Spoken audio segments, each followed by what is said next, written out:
Assalamualaikum warahmatullahi wabarakatuh. Baik kawan-kawan mahasiswa, jauh sebelum kita bicara tentang manajemen media massa, secara teoritik ini Anda mungkin juga bisa baca di beberapa literatur, tetapi sebagai kewajiban saya untuk mengampu mata kuliah ini, saya juga harus memberikan sekilas pandang tentang pengertian manajemen. Dan tentunya sebelum masuk kepada penjelasan lebih luas tentang manajemen media massa itu sendiri, perlu saya jelaskan dengan dua kata yang menjadi judul pada mata kuliah kita hari ini adalah manajemen dan media massa. Sebagai ilustrasi bahwa dalam kegiatan keseharian itu kita, siapapun kita ya, akan selalu melakukan aktivitas, memerlukan waktu, baik itu sebagai mahasiswa, dosen, PNS, pegawai swasta, dan apapun profesinya. Sudah tentu dalam melakukan kegiatan itu kita akan menjalani pekerjaan atau tugas penting yang wajib kita lakukan sesuai dengan proporsi dan profesinya masing-masing. Katakanlah misalnya Anda sebagai mahasiswa, sudah tentu kegiatan kesehariannya ya belajar, membuat tugas dari dosen, kegiatan organisasi ekstra dan juga intrakampus, atau juga melakukan pekerjaan sampingan untuk menambah penghasilan di luar tugas utamanya sebagai mahasiswa. Untuk menjalankan tugas antara mahasiswa sebagai pekerjaan utama dan juga sebagai aktivis organisasi, atau Anda juga bekerja di sebuah instansi tertentu, diperlukan tata kelola waktu. Dalam arti semua pekerjaan harus mendapatkan porsi waktu yang khusus sehingga keduanya bisa jalan secara seimbang. Mengapa ini menjadi penting? Karena kita tidak mungkin kan mengerjakan tugas sebagai mahasiswa, sebagai aktivis kampus, dan juga mungkin Anda bekerja di sebuah instansi, ini harus kita lakukan bersama-sama. Tentu ini harus ada manajemen waktu atau tata kelola waktu. Dengan kata lain, misalnya Anda salah satu pelaku bisnis di kampus misalnya, tetapi Anda juga mahasiswa. Dipastikan untuk melakukan kedua kegiatan itu harus dipilah-pilah. Kapan harus mengerjakan tugas dosen dan kapan juga harus menyelesaikan tugas Anda sebagai praktisi bisnis. Mengapa saya buat ilustrasi seperti ini? Sebab yang saya lihat di kampus juga ada di antara mahasiswa yang juga ikut bisnis online, ada juga yang bisnis pulsa, ada juga yang mengelola kantin, ada juga ada yang mengelola stand toko fotokopi, dan apapun itu pekerjaannya. Apakah itu salah? Tentu tidak, karena ini sebuah pilihan yang harus dilakukan oleh siapapun Anda.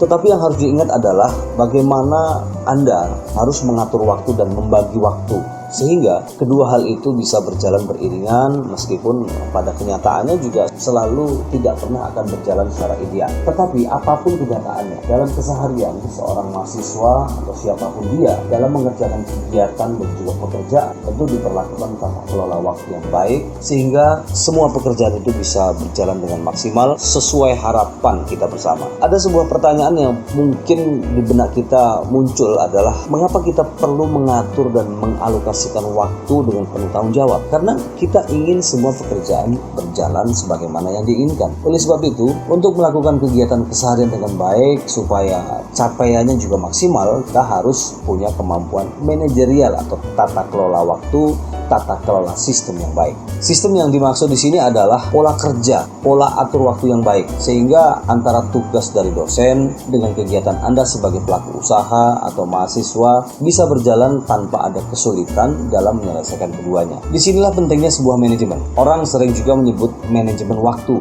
Sebenarnya tanpa teori sekalipun dalam keseharian kita juga sudah menjalankan hal itu. Tetapi karena semua berjalan secara natural, akhirnya kita tidak sadar terhadap pentingnya pengaturan atau tata kelola waktu yang baik agar capaian atau target yang diinginkan itu juga sesuai harap. Ya, misalnya saja dalam keseharian kita selalu melakukan aktivitas secara spontan. Yang ini akan kita lakukan secara berulang-ulang. Misalnya kita menengok dari sejak bangun tidur, kendaraan kumandang azan subuh. Ini sebenarnya adalah awal pelatihan manajemen waktu di pagi hari. Dengan perintah sholat subuh, secara implisit Allah Subhanahu wa Ta'ala sedang mengajari kita untuk disiplin dengan waktu.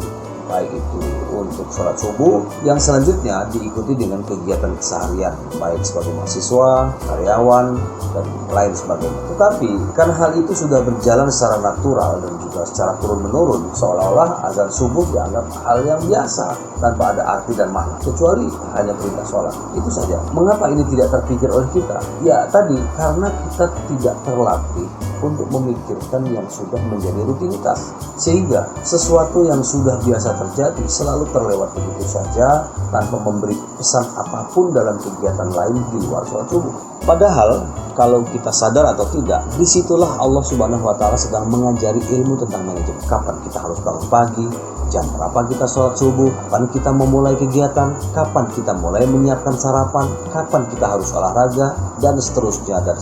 Termasuk bagaimana menerapkan pesan moral subuh ini dalam kehidupan keseharian, baik di kantor atau juga di tempat-tempat lainnya, termasuk Anda, kawan-kawan mahasiswa di kampus. Oleh karena pentingnya ilmu manajemen, disinilah kita perlu memahami pengertian dan fungsi manajemen. Kita masuk kepada pengertian manajemen, dan ini bisa Anda cari referensi lain dari buku, internet, dan sebagainya. Anda bisa melakukan komparasi, dan sekali lagi, dosen itu bukan menjadi sumber kebenaran mutlak. Anda bisa melakukan riset, Anda bisa mencari sumber-sumber yang lebih luas lagi. Secara umum, manajemen adalah suatu proses di mana seseorang itu dapat mengatur segala sesuatu yang dikerjakan oleh individu atau kelompok. Manajemen perlu dilakukan untuk mencapai tujuan atau target dari individu atau kelompok tersebut secara kooperatif menggunakan sumber daya yang tersedia. Nah, nanti bagaimana kita akan melihat tentang manajemen, bukan hanya bicara soal manajemen keuangan, bukan bicara soal manajemen SDM, tapi banyak sekali unsur-unsur yang lain. Tetapi kita pahami dari pengertian ini bahwa ada seseorang yang bisa mengatur sesuatu yang dikerjakan, baik itu oleh individu atau kelompok. Misalnya Anda memimpin sebuah perusahaan atau Anda memimpin sebuah kelompok dan memberdayakan mereka, mengatur apa yang harus mereka lakukan. Ini juga bagian dari manajemen yang terkecil di lingkaran mahasiswa. Nah, dari pengertian tersebut, ilmu manajemen itu dapat diartikan sebagai kemampuan seseorang, kemampuan dalam mengatur sesuatu agar tujuan yang ingin dicapai itu dapat terpenuhi. Nah, nanti kita akan melakukan juga simulasi tentang bagaimana mengatur teman-teman, mengatur kawan-kawan mahasiswa untuk bisa menulis berita, bagaimana kita melakukan rapat redaksi. Mudah-mudahan nanti di ujung perkuliahan ini kita juga bisa praktek secara offline. Kemudian kita masuk kepada pengertian manajemen secara etimologi. Secara etimologi, manajemen berarti sebagai seni mengatur dan melaksanakan. Kalau kita menilik dalam bahasa Perancis kuno, manajemen itu dapat diartikan sebagai usaha perencanaan, koordinasi, serta pengaturan sumber daya yang ada demi mencapai tujuan secara efektif dan efisien. Dengan menerapkan ilmu manajemen, diharapkan sesuatu yang sedang dikerjakan ini dapat selesai tepat waktu dan tanpa ada hal yang menjadi sia-sia. Tujuannya tercapai karena terorganisir secara baik. Nah, di sini pentingnya sebuah manajemen, karena segala sesuatu yang dilakukan secara gradual yang tidak terjadwal dengan baik itu biasanya hasilnya juga tidak maksimal. Contoh kecil saja, ketika Anda menjadi panitia pernikahan, itu sejak awal itu siapa bagian penerima tamu, siapa bagian konsumsi, siapa bagian mengatur pelaminan, siapa yang bakal menjemput pengantin, siapa yang bakal mengatur acara, pelaku acaranya pun harus ditentukan supaya tujuan tercapai secara terorganisir dan hasilnya akan baik, memuaskan, sesuai dengan kawan-kawan mahasiswa. Kita masuk kepada beberapa pengertian manajemen dari beberapa ahli. Pernyataan Mary Perter, manajemen adalah seni dalam menyelesaikan tugas melalui perantara.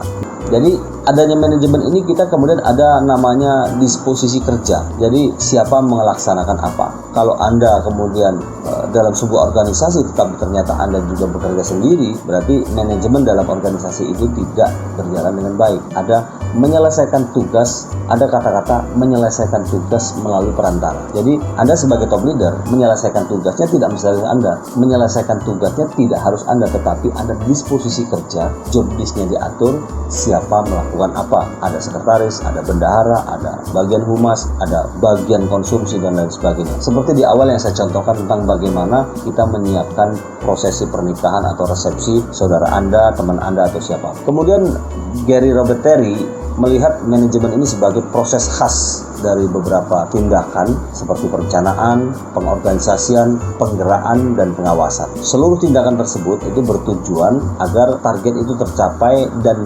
memanfaatkan semua sumber daya yang tersedia. Jadi manajemen dalam perspektif Josh Robert ini ada sebuah perencanaan. Jadi direncanakannya apa yang akan Anda lakukan. Kemudian diorganisir siapa-siapa yang bakal mendukung. Misalnya dalam konteks mata kuliah kita itu siapa yang bakal mendukung dalam manajemen media massa. Kemudian penggeraan yang saya sebut di awal itu siapa melakukan apa. Ada wartawan, ada redaktur, ada koordinator liputan, ada fotografer, ada bagian admin, ada bagian marketing, ada sirkulasi, ada juga bagian pengepakan koran, bahkan ada agen-agen yang harus menjual koran.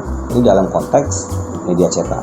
Pun demikian hanya dalam media online, media elektronik, TV dan radio. Ada bagian-bagian tertentu yang harus dilaksanakan. Seorang direktur utama, seorang pemimpin redaksi, seorang produser, seorang kameramen, seorang lighting, seorang desain visual, semuanya bekerja sesuai dengan bidang masing-masing.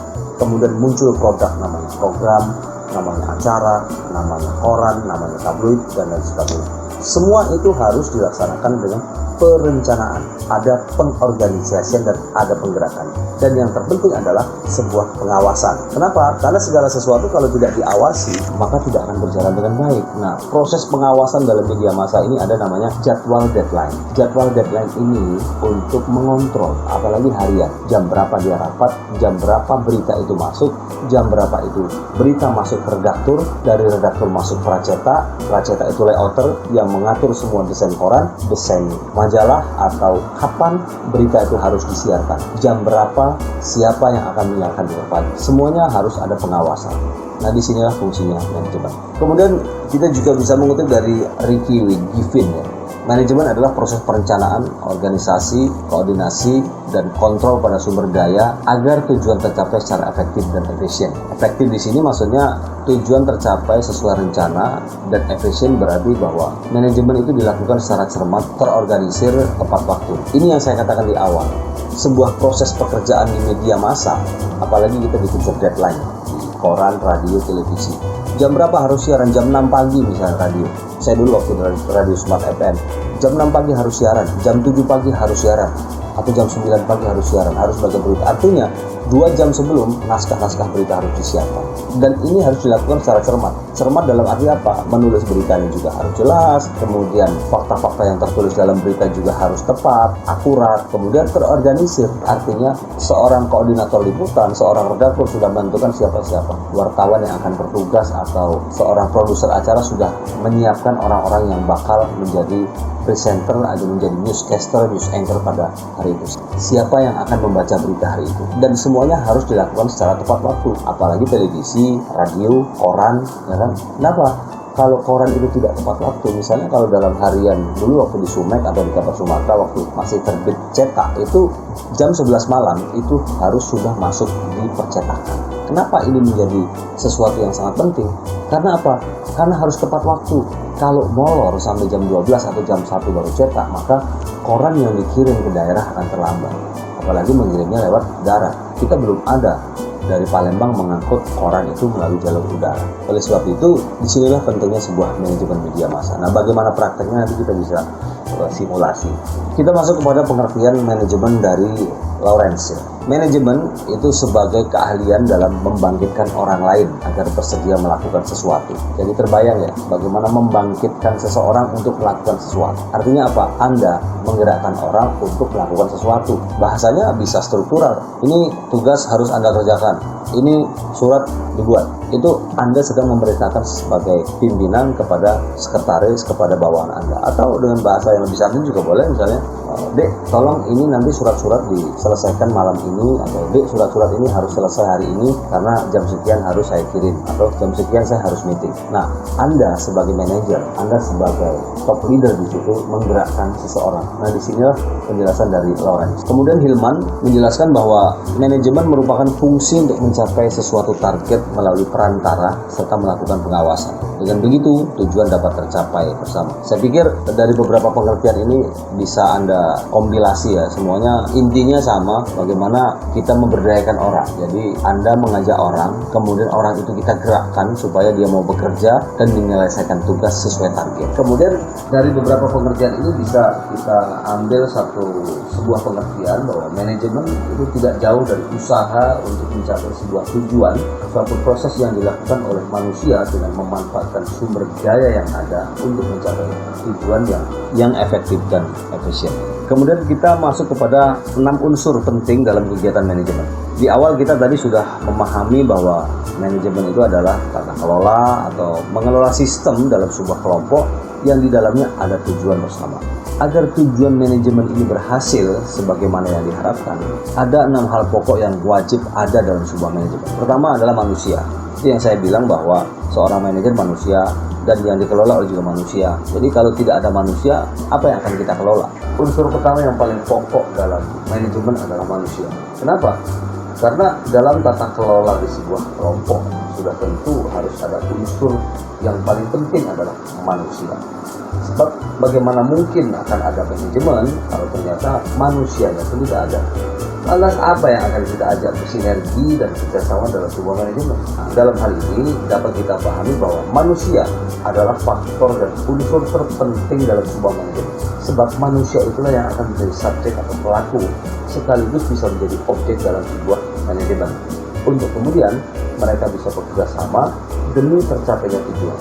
Kemudian unsur yang kedua yang terpenting dalam sebuah manajemen adalah duit. Kata pepatah, duit memang bukan segalanya, tapi segalanya perlu duit. Saya pilih membahasakan duit, bukan uang. Sebab duit sering dijadikan sebuah akronim. D itu doa, O itu usaha, I itu iman, T itu takwa. Demikian juga dalam manajemen. Duit sangat diperlukan dalam manajemen. Baik duit dalam arti yang sebenarnya atau duit sebagaimana akronimnya adalah doa, usaha, iman, dan takwa. Sebab dalam manajemen supaya berjalan dengan baik sebagaimana yang kita harapkan sangat mustahil toh kalau kita kemudian hanya mengandalkan manusia, karena kita juga perlu doa. Setelah berdoa, dalam manajemen juga perlu usaha. Keyakinan berhasil itu penting, tapi kita juga harus percaya alias iman kepada Tuhan. Artinya apa? Semua yang dilakukan itu bukan manusia yang menentukan, tetapi Tuhanlah yang akan menentukan. Kita sering mengatakan manusia hanya berusaha, Tuhan yang menentukan. Apakah itu cukup? Tentu tidak. Capaian akhir dari sebuah manajemen agar semua berhasil adalah takwa. Artinya manajemen yang akan baik dan berjalan sesuai dengan harapan tanpa ada saling merugikan harus ada unsur takwa di dalam. Artinya mewarnai manajemen dengan nilai-nilai Tuhan. Sebab tanpa itu semua manajemen akan hambar. Yang berikutnya adalah material. Material dalam manajemen menjadi satu hal penting, sebab kualitas bisnis sangat dipengaruhi kualitas material yang dipilih. Jadi, jika material yang dipilih buruk, tujuan manajemen juga akan sulit tercapai. Dalam konteks dunia pendidikan misalnya, di sebuah perguruan tinggi, material dapat dipadankan pada wujud mahasiswa. Sebab mahasiswa adalah bahan baku yang diolah oleh perguruan tinggi. Dengan kata lain, sebuah sistem manajemen di perguruan tinggi tidak akan berjalan kalau materialnya, bahan bakunya dalam hal ini, kalau materialnya dalam hal ini bahan bakunya adalah mahasiswa, itu tidak ada. Ada unsur manusia, ada unsur material. Materialnya adalah mahasiswa. Atau ada mahasiswa tetapi tidak berkualitas, semua juga akan merusak manajemen. Unsur berikutnya yang penting dalam sebuah manajemen adalah mesin. Salah satu unsur yang menjadi pendukung terhadap berjalannya proses tercapainya tujuan yang efisien adalah mesin. Artinya apa? Dengan menggunakan mesin akan membantu dan mempercepat pekerjaan yang dilakukan. Mesin itu bisa digunakan untuk memproses bahan baku agar menjadi sebuah produk yang berkualitas. Nah, dalam hal ini bisa kita pahami bahwa manajemen yang dilakukan dengan banyak proses yang dilakukan dengan baik agar tujuannya yang dicapai juga menjadi sangat baik. Untuk itu, bahan baku yang digunakan juga harus berkualitas sehingga hasilnya sesuai dengan harapan. Nah, dalam dunia akademik, mesin bisa kita padatkan pada alat teknologi yang dipakai dalam proses percepatan belajar mengajar di kampus, tentu sesuai dengan jurusannya masing-masing. Misalnya kalau dalam konteks media massa itu ya kalau media elektronik ada perangkat keras, misalnya kualitas mixer, kualitas mikrofon, kualitas komputernya, atau dalam televisi juga ada kamera, kemudian ada komputer yang memang punya kapasitas tinggi, kemudian ada lighting dan lain sebagainya. Kalau dalam koran itu ada mesin cetak, kemudian ada komputer yang memang mumpuni, speknya juga tinggi sehingga proses kerja itu bisa lebih cepat. Unsur berikutnya adalah metode. Para tokoh bijak mengatakan sebuah pesan yang baik bila disampaikan dengan cara yang tidak baik, hasilnya juga tidak akan maksimal, bahkan meleset dari target. Bukan hanya karena pesan itu buruk, tetapi ya karena cara dan metode yang salah sehingga pesan kebaikan itu tidak tepat sasaran. Dalam hal tata kelola yang kita bahasakan manajemen itu memang diperlukan sebuah cara dan metode.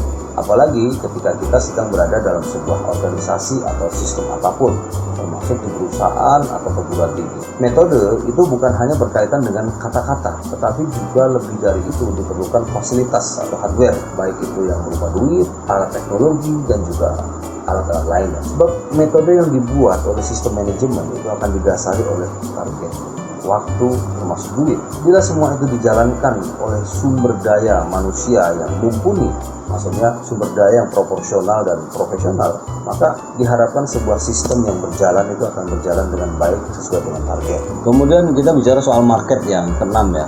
Pada tata kelola apapun, unsur market atau pasar itu menjadi hal penting, apalagi media massa, baik radio, koran, televisi, atau media online. Sebuah proses bisnis atau lembaga apapun memiliki target yang dipastikan, dibutuhkan sasaran. Dalam konteks ini kita sebut sebagai pasar atau market. Sasaran pembaca, sasaran pemirsa, sasaran pendengar. Itu dalam konteks media massa.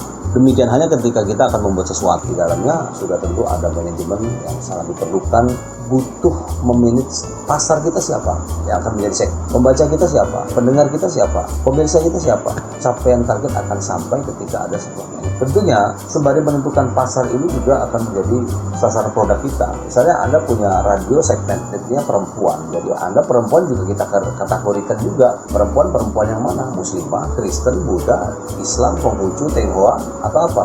Kemudian umur berapa, SMA, SMP, SD, ya kan, sehingga produk yang akan kita jual dalam konteks media massa itu apakah radio, televisi, media online, dan juga koran, jelas akan segmented. Pasarnya jelas. Misalnya sebuah majalah yang punya segmen kuliner, maka dia akan menyasar kepada para pekerja kuliner. Atau juga fashion perempuan, fashion laki-laki sesuai dengan segmented. Ini yang disebut bagaimana memanage pasar. Pasar kita tuh mau kemana sehingga jelas tujuannya. Kemudian kawan-kawan mahasiswa, tadi sudah terjawab sih sebenarnya mengapa perlu ada manajemen. Walaupun tadi di awal sudah terjawab, tapi nggak apa-apa kita bahas kembali, kita ulas sedikit saja.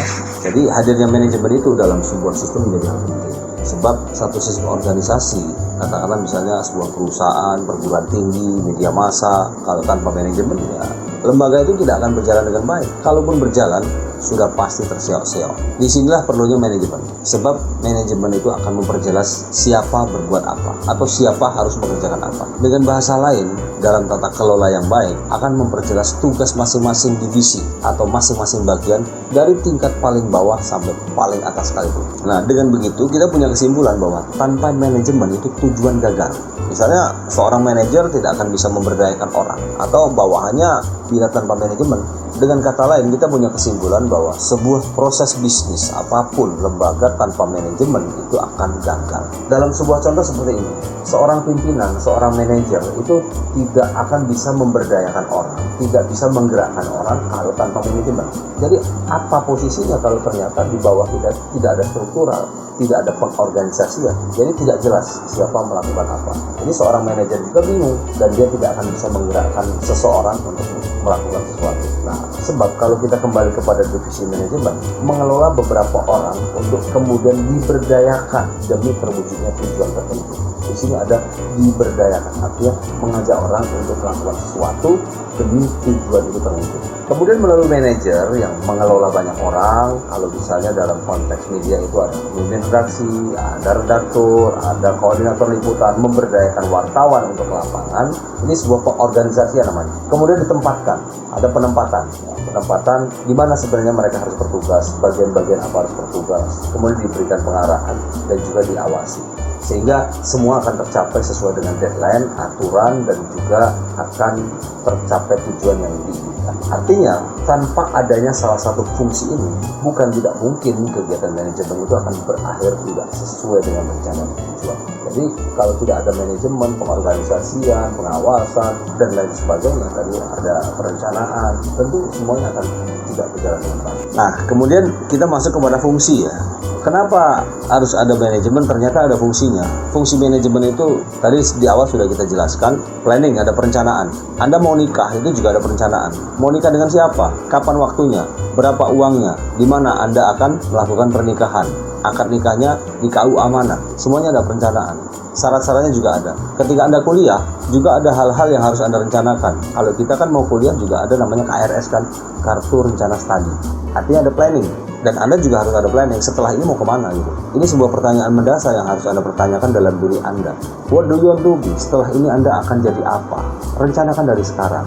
Apakah Anda akan menjadi penulis? Apakah akan menjadi PNS? Apakah akan menjadi dosen?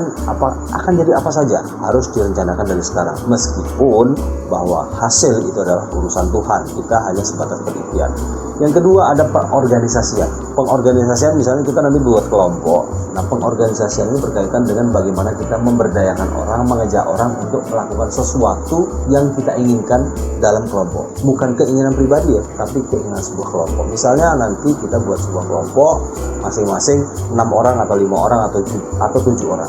Kita akan membuat sebuah kelompok, kemudian ada ketua, sekretaris, bendahara, atau ada pemimpin redaksi, ada sekretaris redaksi, ada wartawannya, ada fotografer, ada editor, ada fotografer, dan lain sebagainya. Dan ini nanti akan diberdayakan.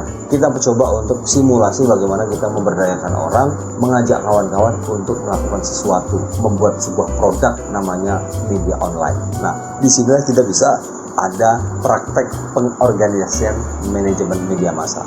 Kemudian penempatan, starting ya. Penempatan itu misalnya dalam sebuah media massa itu ada si A tempatnya di Pemda, si B tempatnya di DPRD, si C tempatnya di Polres Palembang. Jadi setiap wartawan beda-beda. Ada wartawan ekonomi, wartawan politik, itu namanya penempatan. Termasuk juga misalnya pemimpin redaksi menempatkan siapa yang harus jadi redaktor ekonomi, siapa yang akan redaktor itu memegang halaman. Jadi misalnya ada koran 12 halaman, berarti 12 redaktor. Dan di bawah redaktor itu ada wartawan jumlahnya bisa 5, bisa 3, bisa lebih. Nah, Anda sebagai mahasiswa yang baru praktek di manajemen media massa, ya harus Anda ketahui bahwa nanti kita akan praktek mengelola kawan-kawan. Walaupun kita kerja kelompok, tetapi harus ada struktur. Artinya ada pemimpin redaksi, ada sekretaris redaksi, ada bagian keuangan, ada wartawan, ada fotografer, ada editor, ada kameramen, ada reporter, karena kita dalam konteks media daring. Artinya walaupun tidak menutup kemungkinan Anda punya pilihan nanti di kelompok-kelompok tertentu misalnya akan membuat sebuah majalah yang produknya produk offline. Nah, kemudian yang ketiga adalah pengarahan. Dalam sebuah manajemen, seorang manajer harus mengarahkan anak buahnya, harus mengarahkan anggota timnya, kemana dia harus bekerja, apa yang harus dilaksanakan. Untuk apa? Untuk mewujudkan perencanaan yang sudah digagas yang menjadi kekuatan kelompok. Jadi perencanaan yang sudah dibuat itu dapat berjalan dengan lancar. Sehingga dalam proses untuk melaksanakan perencanaan ini butuh diarahkan. Kalau dalam konteks media massa, seorang redaktur mengarahkan kepada wartawan siapa orang yang harus diwawancarai dan apa saja pertanyaan-pertanyaan yang akan menjadi goal dan menjadi tujuan dari redaksi. Apa yang harus disampaikan, apa yang harus ditanyakan kepada narasumber. Dan ini harus direncanakan sejak awal dalam rapat redaksi ataupun dalam rapat presisi. Setelah itu ada namanya pengawasan, controlling. Tujuannya apa? Agar apa yang dilakukan oleh tim, kalau dalam konteks media massa ini adalah wartawan, itu bisa terkontrol. Kapan dia pulang kantor, kapan setor berita, kapan berita itu selesai dibuat, kapan berita itu masuk ke redaktur itu kapan masuk ke pracetak, dan pracetak kapan menyatukan, dan kapan pracetak itu menyelesaikan layoutnya untuk bisa dicek. Atau kalau dalam proses berita radio, kapan berita itu dibuat, kapan bisa di-print, kemudian kapan berita itu bisa disiapkan di media redaksi, dan besok pagi siapa yang akan membaca berita. Dan itu harus diawasi oleh seorang pemimpin redaksi atau seorang redaktur atau produser acara, sehingga target dari media itu sendiri. Nah, teman-teman, sekilas pandang tentang manajemen secara umum dan juga ada beberapa yang saya singgung secara spesifik tentang media massa. Tentu ini hanya sebagai prolog awal dan mudah-mudahan yang sedikit ini bisa bermanfaat, dan kita akan berjumpa lagi dengan pertemuan yang berbeda. Saya Indro Supriyadi, wassalamualaikum warahmatullahi wabarakatuh.